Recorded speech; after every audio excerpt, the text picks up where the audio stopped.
Here's a quick guide on how to add a stroke line to an existing stroke line in Affinity Designer for the iPad. And let's just draw out a quick symbol, just make it a arrow. And what this can be useful for is to create a quick neon sign effect. So that's our base colour, that's going to be our glow or afterglow if you like.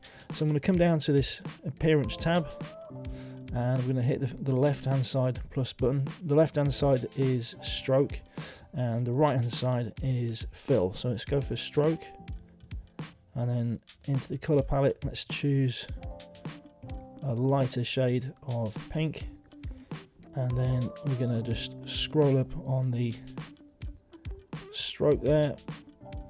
Just zoom in a bit so you can see it, and that's adding a new stroke into the internal part of the old stroke.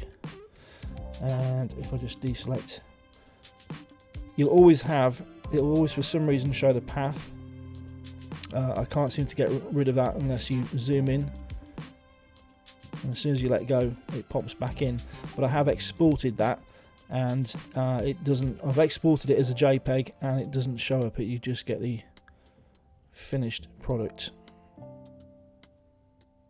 And to just finish off the effect, let's just make sure we're selected on the bit we want. Let's just zoom into these two endpoints. You can see the original stroke had a nice round cap and the new one's got a square, so let's just change that in the stroke palette. Let's just go down to cap and just finishes off, makes it all look nice and tidy. If you found the video useful, give me a like and please do consider subscribing to the channel. Check out the homepage. I try to put out new content every day that's all things vector related.